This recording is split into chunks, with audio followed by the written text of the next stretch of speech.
Hello and welcome back to my channel, and we continue with our characters' adventures down the lost palace of Dunmorna.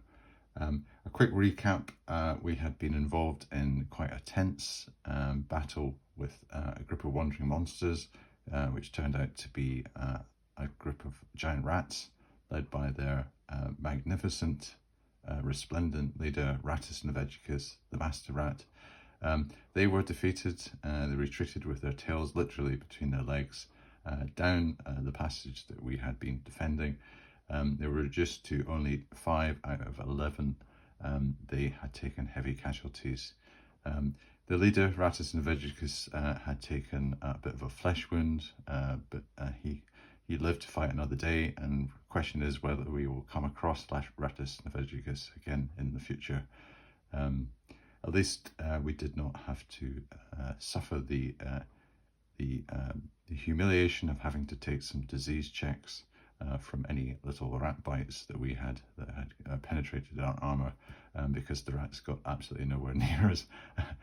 Under a hail of missiles from Anarion, aided and abetted by Tristan and latterly by Lindris with his one dagger throw, they were basically pelted back into submission down the corridor.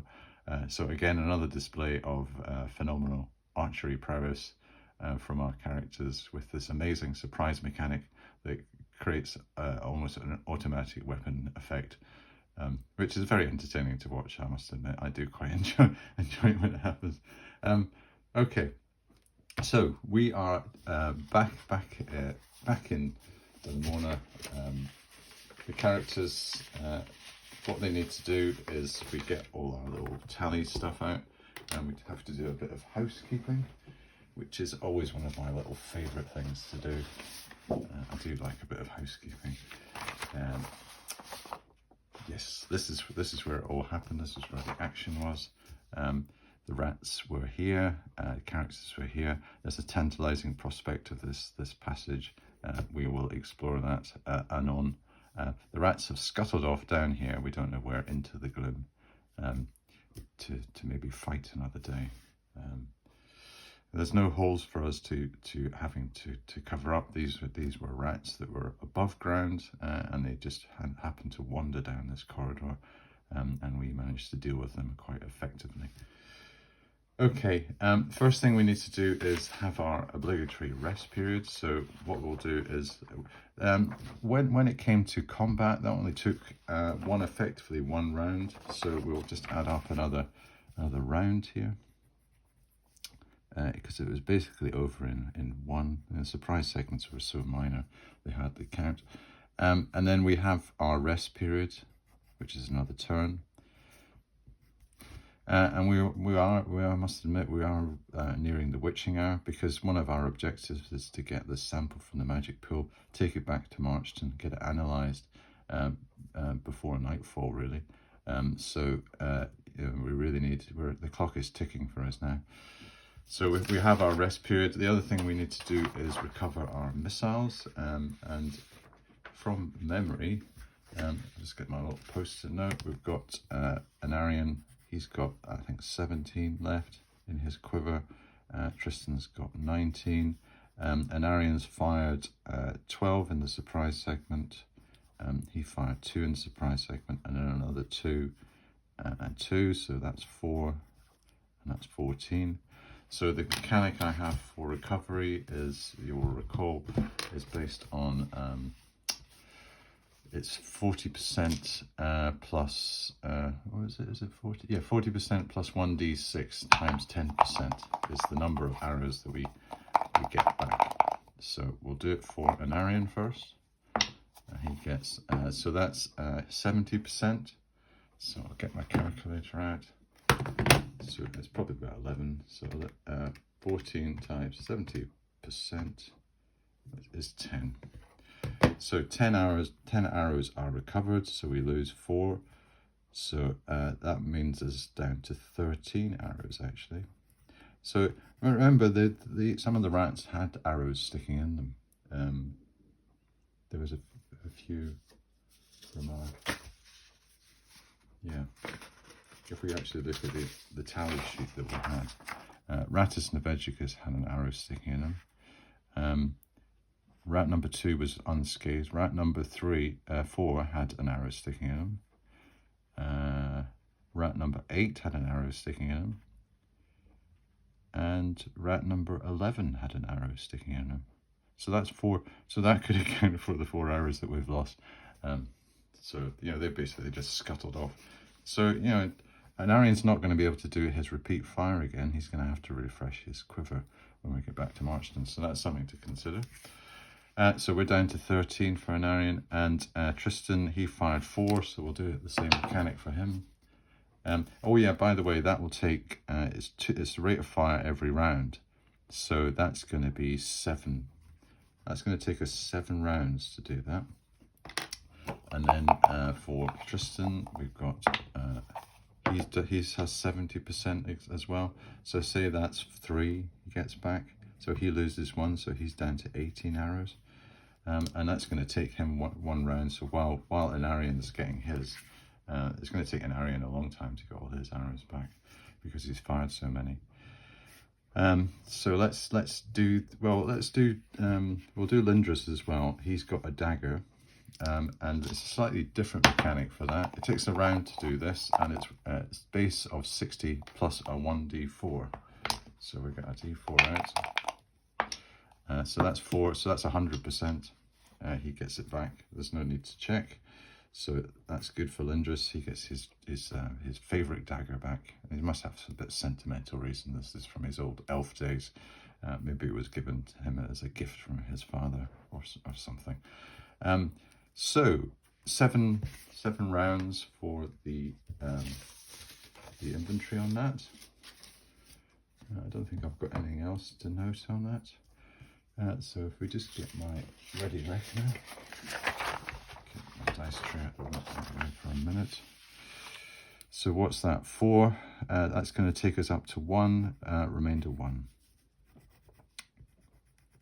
So three turns on that with 1 round thereafter.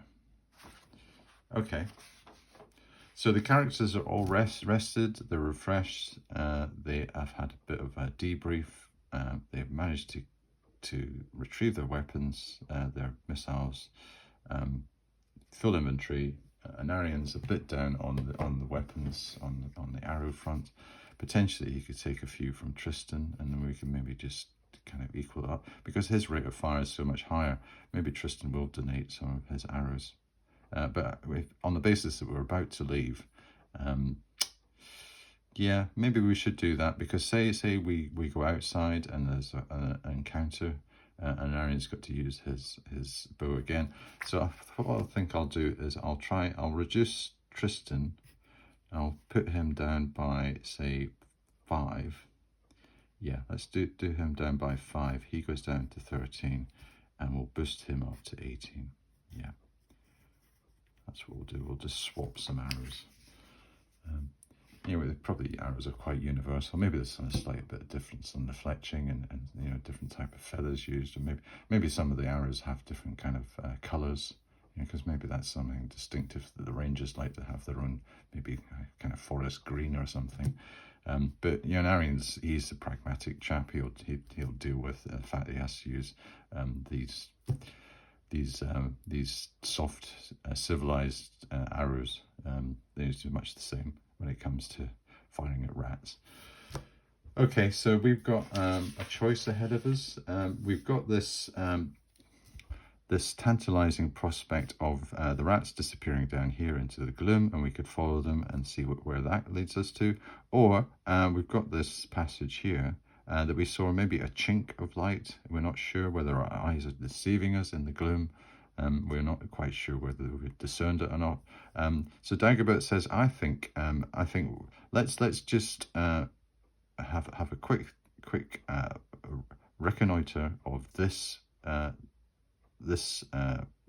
passage, see what's at the end of it, satisfy our curiosity, and then what we'll do is we'll head back to the magic pool room and make sure that we can get out, back down the chimney, and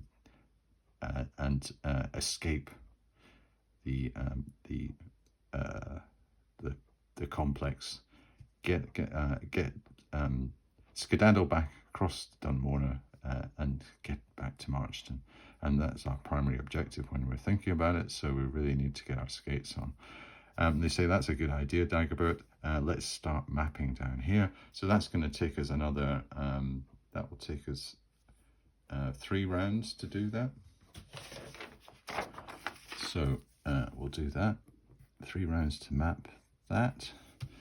And when we get to the end of this, what I've done is I've taken the liberty, this is, kind of bring it up on us. I've taken the liberty of having one of my rules of 4 mechanics for what is at the end of this passage. And I thought this would be quite good fun just to sort of see what all the different options are. So we have got, I'll have a D4, and number 1 on the list, I will say it's a small fissure that's in the side of the crevasse, which is formed and broken into the passage. So it's this passage has originally extended, and then what's happened is there's probably been quite a lot of seismic activity, and basically the ground has basically sunk down and formed this enormous crevasse. And what's happened is that this is a severed passage, and there's been a small fissure that's appeared in the lava that's flown over this whole area, and it's allowed basically entrance into the dungeon. And the small fissure, even though it's broken into the passage, it's too narrow for humans, but it's wide enough for halflings and kobolds or small creatures. So immediately the characters are thinking, well, if this is selected, they would think this is probably the entrance and the exit for these smaller creatures that we've been encountering. So that's option 1. And then the second one I've got is a small hole, man-sized. And this, if we peer through this, it will open into a tiny cave, which has been formed by what I would call a lava bubble. So it's almost like a bubble of air when the magma has been cooling down. Now, I don't know if that's a possibility geologically. It probably is a load of nonsense, but I thought it'd be quite a nice little conceit to think of maybe this bubble, and then it's kind of just turned into a little tiny cave, and then it's had a hidden exit out into the crevasse, which is like a horizontal gash. So there's this little cave, there's like a horizontal gash in the side of the crevasse.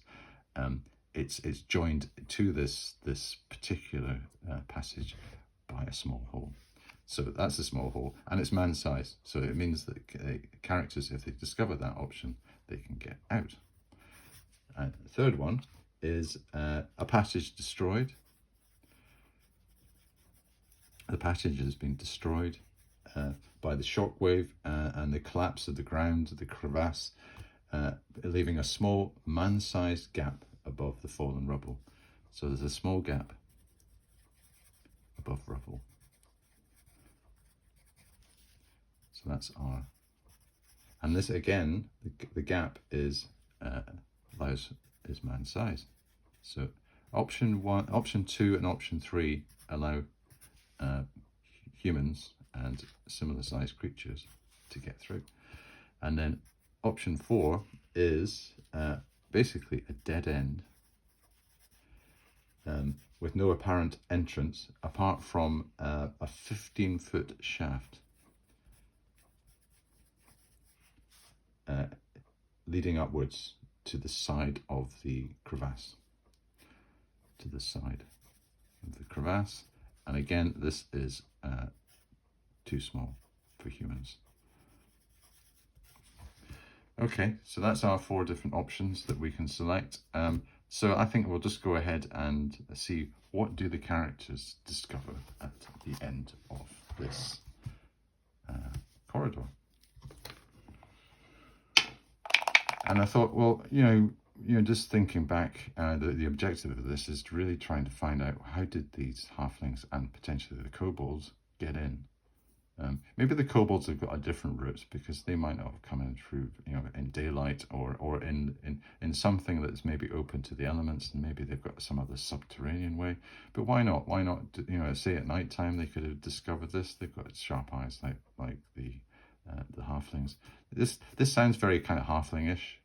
This type of thing, it's like almost like you can imagine like Bilbo Baggins and stuff with his thieving ability and the ability to kind of scan rocks and see maybe little strange things that other eyes can't see, and then be able to wriggle down because they're small.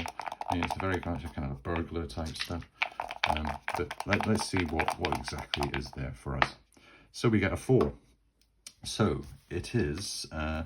So that's a bit of a sad news for the characters, because what we have is a dead end with no apparent entrance apart from a 15-foot shaft, which is too small for humans, leading up to the side of the crevasse. So basically this is a shaft leading up. So the characters come down here, they see a light coming through because it's still light outside, and they think, oh, there's a shaft. It goes up a bit, but not too far, and that's the outside. So, I wonder if this is how those halflings got in, or maybe even some of those horrible kobolds. Yeah. Okay. Well, that's a bit disappointing. It's too, we're too big to get through, especially with all our bulky armor and weaponry and stuff. That's a shame, because that would have been quite useful. We could have just used that as a potential to get in and out.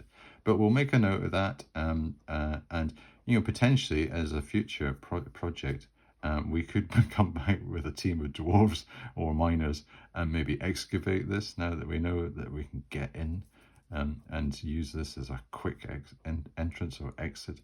And I don't want to turn this Demorna into basically a construction site. It still has to have a bit of an air of mystery, so I'm not sure whether that's a very pragmatic way of dealing with it. But that's the sort of things that are maybe racing through the characters' heads. We really need a kind of a convenient way of getting in and out. We plan to come back. This would be great for getting in here, and if we wanted to go down to level 2, we'll note this for future reference. Potentially we could get someone to come and help excavate maybe a larger hole, and then all we have to do is hang a rope down or use a rope to get back up. Bingo, we're straight in there. Okay, so that takes maybe another round just for them to kind of discover that, and find out what's going on.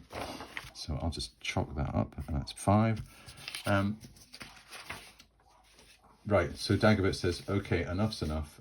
What we need to do now is we've got to go back to this magic pool. We've got to take our sample, and then I would suggest that we get out of Dunmorna and head back to Marchton. And they go, right on, Dagobert. We're completely with you. I think we've done enough exploring for today. We pushed our luck a wee bit with these giant rats. They gave us a bit of a run for our money. We don't want to come across anybody else like that again. And who knows, maybe some of them are coming back there for reinforcements. Let's get away from this before potentially they can come back with more. They say, yeah, that's a good idea. So for moving in the dungeon, we can move 90 feet every 2 rounds. So because this is mapped, so we'll go 1, 2, 3, 4, 5, 6, 7, 8, 9. So that's another 2 on our thing. And then 1, 2, 3, 4, 5, 6, 7, 8 into here, and it'll be 9 when we get to there. So that'll be another 2. And then to take the sample, I would think it's probably going to take. We're going to have to do it very carefully. So we've got a small pre-prepared vial that we managed to get off Fredegar, and it's going to take quite a bit of care not to touch the water while we're doing this. So we're going to have to invest a bit of time. So we get the character with the highest dexterity, which is probably Lindra's, And also he might potentially be a bit resistant to one of the properties of the pill. Well, that's what we're kind of saying to ourselves. You as an elf, you know, he's been around for a while, and maybe he has got some special otherworldly powers for magic pills. Yeah. So I think it's going to take about 1 to 3 rounds to do that.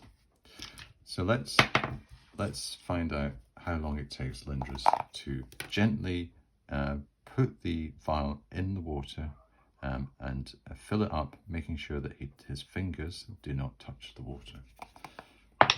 So it takes us 2 rounds to do that. So looking back here, we go up to that and we take 1 forward and we do another.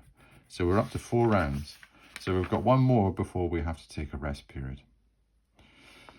The obligatory rest period, and we don't really have a choice on that. You know, that's just basically that's one of the mechanics of the game, is that you need to take these rest periods, and you know, I'm just going to follow those rules because I'm not going to just shoot from the hip at this stage. I think that's only fair. So we've got our vial of magic pool water, which is precious stuff. What we'll do is we'll timestamp that there. So that's 2:30 plus 40, that's 40 minutes. It's almost going to be, for sake of argument, it's probably going to be about 3:10.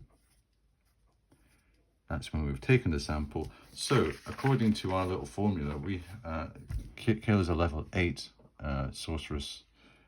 She's got 8 hours to analyze it before its properties meld into whatever it is that's carrying it, and she will not be able to discern its particular code or whatever, its molecular breakdown.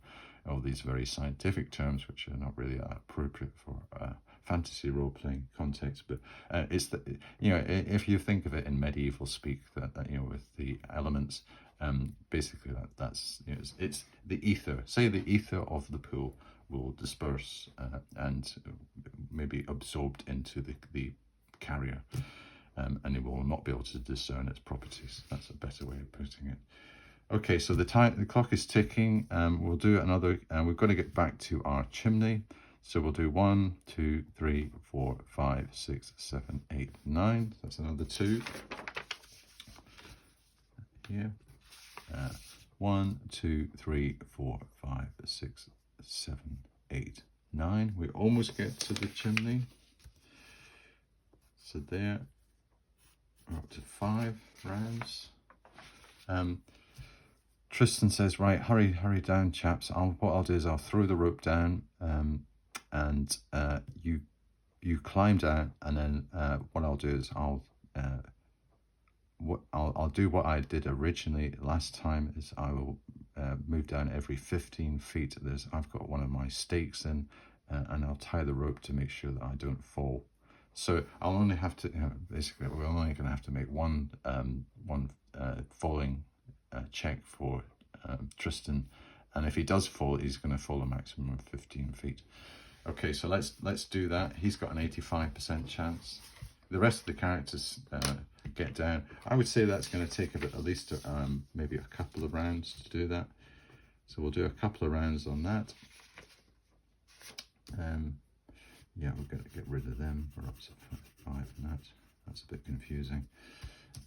We're almost up to rest periods, so once we get to the bottom of this, we'll be in resting mode. So let's find out, based on our percentage dice, how Tristan gets on. That's important. We don't want him taking any more damage. He gets oh, what's that? Yeah, that's a 19. Yeah, that's okay. So we all managed to get down the chimney. See, we're on to this one. So this is quite a distance for the characters to get out. Maybe we should have calculated our escape route at first and thought, let's measure out how long it takes us to walk an unmapped thing. It's obviously taking a bit of time, especially when you actually just count out how far you're going. So we'll start again. We'll do 1, 2, 3, 4, 5, say 6, 7, 8, 9. So we get to there. So where are we trying to get to? We have to get down to here. And so that's another 2. Getting very close. So we're going to have to rest in a minute, just as we're about to get here. And then you know what that's going to mean? It's going to mean the wandering monster check. Okay, it's got to be done. So we can go another 5. So 1, 2, 3, 4, 5. So we get to here. And then what happens is that is all, we're up to 5. So we rest for 1 turn. We're going to have to do an I'll do a little exploration thing up here. I'll start at 3:30. And we don't have anything else to carry forward. So at 3:30, we do our wandering monster check. So we have a 1 in 10 chance. Are we going to get one? Surely not. Surely your characters can escape. This is going to be famous last words. A 1 in 10 chance. 8. Yes, we do. So we're okay. The wandering monster does not appear. It is now 3:30. The sundial strikes 3:30. We've got our thing at 3:10. It's now 3:30. We're out. Well, we're not quite out. We've got to get back up. So we'll do 1, 2, 3. Let's say that's going to take up another couple of rounds. We go up the we go up these stairs. We go up the circular staircase very carefully again because of the loose flagstones and whatever. And then Tristan says, "Right, I'll climb up to the top of the sinkhole and throw down my rope." So they say, "Well, take care, Tristan. You've got an 85% chance." He says, "Yes, I'm getting quite good at this. I'm doing it quite a lot. In fact, I'm so good. I got a 0, 1, and that is like almost he just shoots up like a rocket, like one of Jeff Bezos's rockets. Just shoots right up the sinkhole, throws down the rope. The other characters clamber up. They are now on the surface of Dunmorner. So I would say, based on our previous timing, so we'll say we did that so fast, it's round about 3:30. So it's going to take us, I think what Anarian did was he managed to shave about 10 minutes off our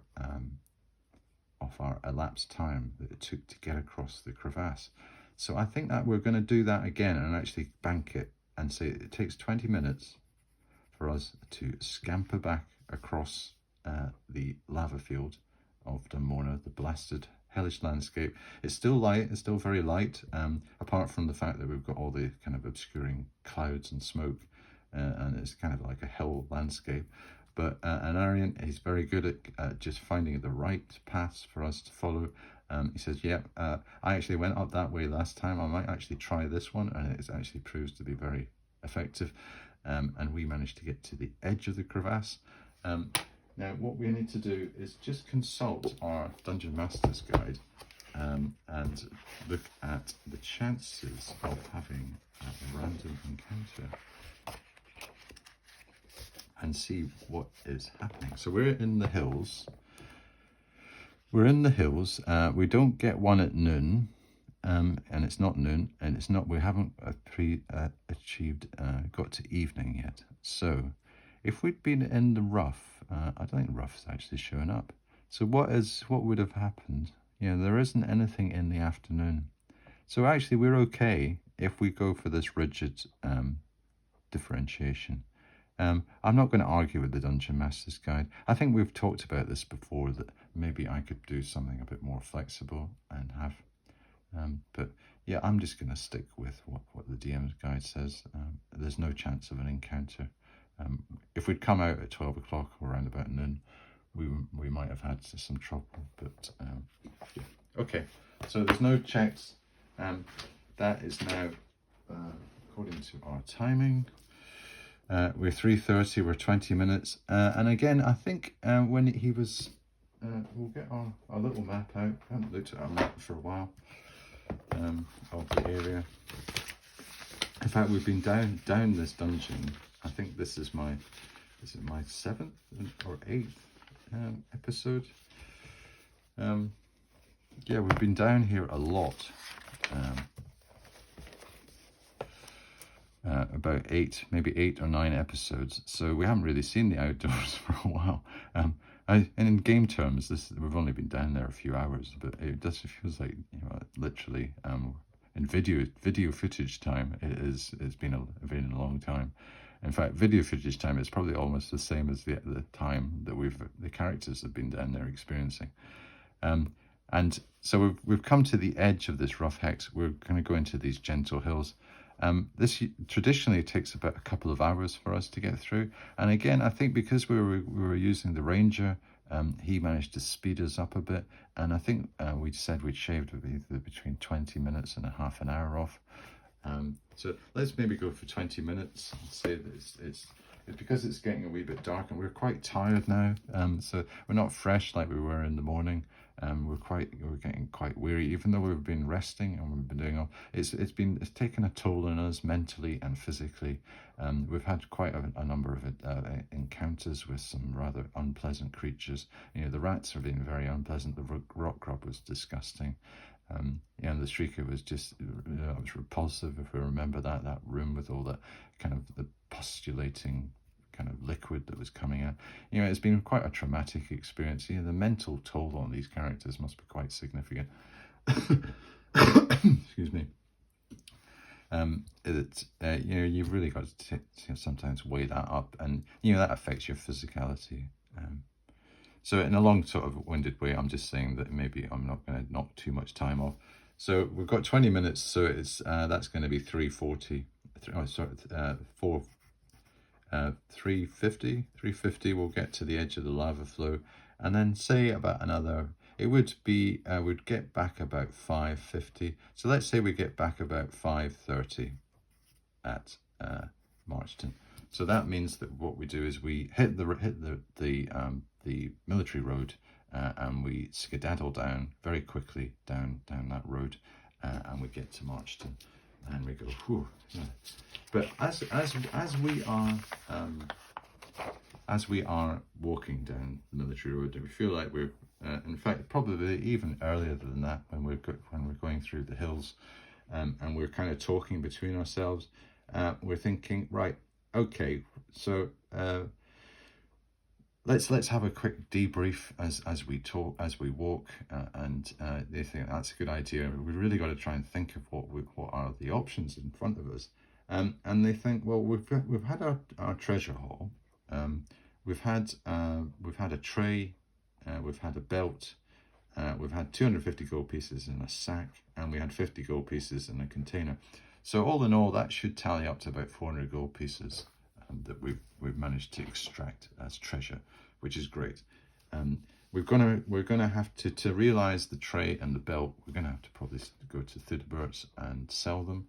We might take a bit of a hit there, but let's see how our negotiations go. In fact, we might even try an Aryan on just to see whether his reaction bonus helps. And the fact that he's a ranger, maybe that's going to be a detractor. But you know, we've got to try him out sometime. So let's see what his negotiation skills are like. So we've got that on the cards. We've got our recovery of our hit points, and I think on our hit point tally, I've got that noted down. Where was it? In my little sheets. I've got so many little sheets now. Yeah, here we go. We had this little summary of our hit points. We've got Tristan is now on 5, so he's feeling a bit ropey. And Arian's on 14, so probably a flesh wound and he'll be able to recover. Lindris is fully recovered, and Dagobert's not feeling great. So I would say that we're going to have to focus maybe when we get back on getting Dagobert to do some of his Cure Light Wound spells. And he's probably going to have to do it on himself, and Tristan, and maybe Anarian's just going to heal naturally. With his 1 hit point every day type thing. Okay, so that's the hit point side.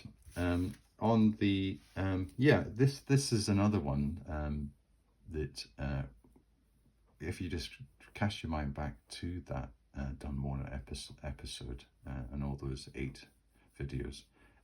One of the key encounters we had was with the halflings, and remember we had that pleasant interchange with their leader Tobin Briarfoot, and he was going on about them coming from the Old Forest.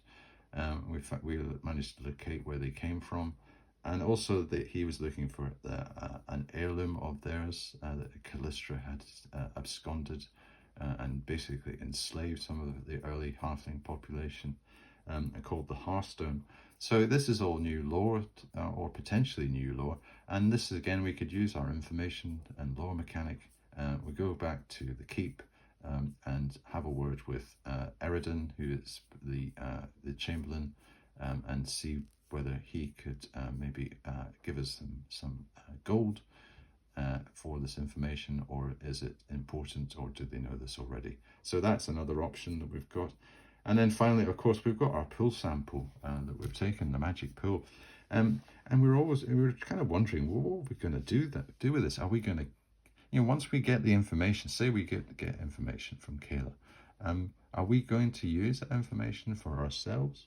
Are we going to maybe sell the information, or potentially we could donate the information to the keep, get on their good books, and maybe what they'll do is maybe give us some credit for training. That might be an option. So there's a few things that we can do on the pool. It's not just a straight case of, I found out what the properties of this pool is, and if it's going to give us a lot of wealth, we'll go back with a big sack of like whatever it is and turn it into gold. Maybe there's other things that we can do with it to increase our standing back in Marchton and improve our prospects for future training and advancement. So that's an option. And I do realise that what we seem to have a bit of a cash flow problem when it comes to training and converting all this experience that we're starting to accrue into actual tangible level increases. So it'd be nice to get the characters leveled up with some, maybe not called credit, but basically we've earned it through use of our information. We've got the lore mechanic doing it for the information that we've brought back on the kobolds and the dwarves and now the halflings. We could also have it on, we're offering information about this magic pool free of charge. Well, not free of charge, because we're hopefully going to get something in return. Okay, so we're almost back at Marchton. I'll get the old Marchton thing out. Now, just as a reminder, we are on day 12. We're adventuring in Dunmore. We've had the rat encounters. It's fine weather. Now we're returning. We had an agreement with Perifold that when we got back to Marchton, what we would do is we would send up, we would go straight up to the keep, ask for Perifold, and he would immediately arrange for a meeting with Kayla, and she would do an analysis for an appraisal fee, and job done on the magic pool, and we were able to find out what his properties were. We'd already arranged a form of communication that morning, because we'd sent up a note saying, we're heading off at 7, expect us back around tea time. We're going to be back a bit earlier. We were back at 5:30. So we get up to the gate. There's the gatekeeper, and he goes, "Who goes there?" He's kind of grumbling a bit. He's going, "There's that ranger again." My relief, he was going on about someone calling him a saucy knave. I hope you're not going to kind of repeat that with me, Ranger, or else we might have to think about letting you in. And the Ranger just keeps quiet because he knows he's learning how to behave in civilized society, or what he thinks is what. Maybe he's got a bit of contempt for what civilized society is. He lets Dagobert doing the talking, and he says, "Oh, come on, friend. That was just a quick outburst. It wasn't meant in any harm. It was probably just using his quick ranger wits that we are getting quite used to in our party. He's a good chap. please let us in. We need to get up to the keep very fast. And all you're doing is just stopping us getting from to our objective. And he says, "Oh, I'm sorry, Master Dagobert. You're very welcome to come through. I will delay you no longer." So what we do is we go straight up through the town square, through the merchant quarter, into the artisan quarter, up to the keep. The gate guards are there. They say, "Who goes there?" We say, we are a party and we are Jasper's apprentices. We have a prior arrangement with Perifold. Could you send word to him that we have arrived and would like to see him as soon as possible? So the guards probably guards C and D, because A and B are otherwise employed today. They say, "Yes, we'll go post haste and get Master Perifold and bring him." So what they do, they bring Perifold down. He goes, "Oh, you're right. Okay. Oh, it's good to see you again, young masters. Come through with me. I will arrange a meeting with Kayla now. She's just preparing for evening dinner with some of the High Council members. But I'm sure we'll be able to interrupt her preparations and see what we can do in terms of getting your little project sorted." He kind of like nods. He kind of puts the finger to the nose. It's kind of like yes, I know what your little secret is. Okay, so we are at the keep. We have returned. We are just about ready to see Kayla. So what I plan to do is, I think I'm just looking at the time. What I do is I'm going to do another quick video later on this evening, and I think I'll just continue that and do the interaction with Kayla, and give the magic pool a bit of justice as a special, and then we can have a nice night in the Green Dragon Inn. We've got Roland to look forward to, a bit of entertainment. We've got what else have we got on my list? We've got to do an event check. Let's catch up with Fredegar and see what the conversation is. We could do with a good bath. And then there's Adelind and Clothar that we were thinking of on the recruitment side. Then the next day we'll probably go and sell our items. And always lurking at the back of my mind is one dimension that we haven't really done that much, if at all, really, apart from maybe on just a little scurrying backwards and forwards to Dunmorna, is a good overland, outside kind of wilderness type adventure. Going to a place that's more than, say, 15-20 miles away, and staying out overnight and doing all that kind of overland stuff. And I'm very keen to do that soon. And I think the Darkwater Lake prospect sounds really quite tantalizing in that respect. I think that will scratch the itch for the overland travel, outdoor encounters, exploration of hexes, all those other good things that I just feel that we haven't really done. And I do have some other mechanics for that that I've got ready. I've also wanted to try out maybe the thematic side on Darkwater, and say that it is a temple, and kind of stamp a theme on it a bit, and that will affect some of the rooms and the contents, and try out that room content thing with the dressing, introduce some of the sensory things that I was talking about, and have some more tailored random monsters for us to meet. I think that would all be quite a good evolution, for want of a better word, of the campaign into something a bit more sophisticated and rewarding. So Dunmorna has really done its job in cutting the teeth of all our characters. I've had a lot of fun in here. we've had a lot of very entertaining encounters.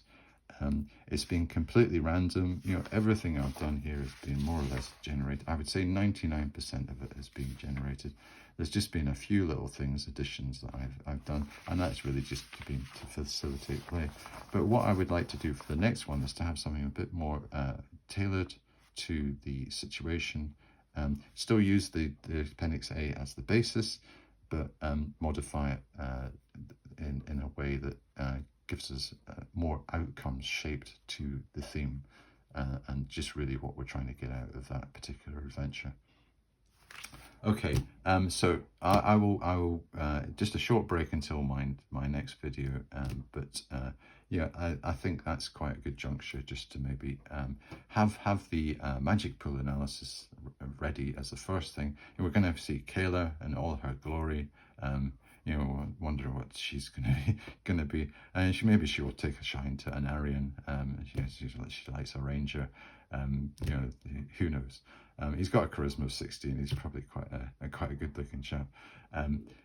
Yeah, let's see how Kayla does the analysis and see what results result, and then we can take that forward with our knight in the Green Dragon. Okay, well, that was good. Thanks for watching, and I'll see you next time.